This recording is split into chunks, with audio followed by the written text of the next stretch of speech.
Okay, good afternoon, guys. It's Thursday afternoon. We're going to do an unboxing review on a product here. Today, it's a new Gillette Mach 3. It's called the 3D Motion. As you can see, I showed it to you on a video yesterday when I showed you some new products. It's got that blue pivot ball. So let's go ahead and open the box and see what's inside. Proof's in the pudding, right? How's everybody doing this afternoon? We're here in Michigan, where Governor Whitmer has just extended the quarantine order, which was through May 15th to now through the end of the month of May. So, not a whole lot we can do about that, I guess.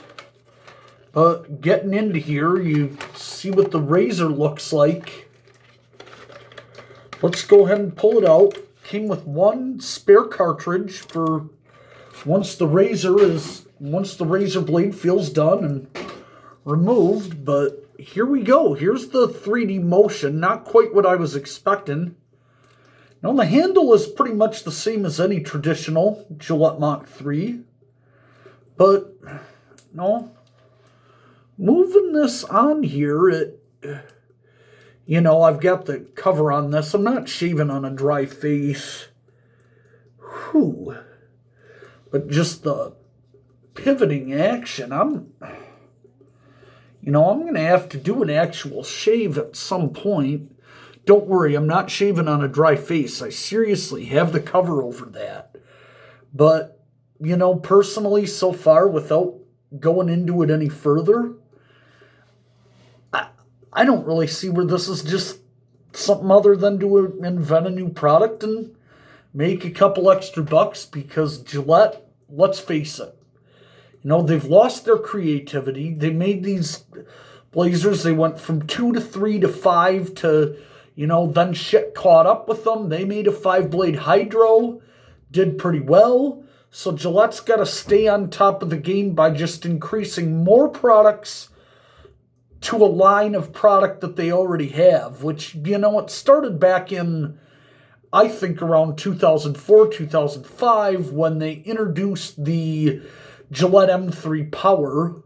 At that time, the best razor you had had was the Gillette Mach 3 and the Mach 3 Turbo. Just a manual 3-blade cartridge razor. But shit came out and introduced a 4-blade razor, so Gillette had to trump them with a razor that vibrates, a manual razor that vibrates. And I got the razor. It did a good job, but I didn't think it did any better of a job than the traditional Mach 3 I already had, the one with the black rubberized handle that had been around forever. And then they come out with the Fusion, 5 frickin' blades.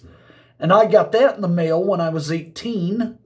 And so now there's 50 different versions of the Fusion, with different handles, with different colors, and they all say that they're better than the other. I will remark that I gotta say that this rubberized grip, it's a little bit different in feel than that of this traditional Mach 3, which has been around since the Mach 3 was introduced in the late 90s. This one might be easier for me, at least because I'm used to it. I'll give it that. Maybe I'll end up liking at least the handle of this, if nothing else. But so far, I gotta say that I fail to really see yet, without getting into a shave, where I'm gonna get around corners, angle around, facial hair, stuff like that, beards, mustaches, precision areas any better than the Mach 3 that's been around and worked well for, 22 years now, and I don't know. Newer doesn't always mean better. I think we've proven that pretty well with, everybody says who uses the double-edged razors that they work better than a cartridge razor, and I'm inclined to probably believe that, but proof's in the pudding. We'll know when we shave, and I'll do a video of that. Until then, thanks for watching, everybody.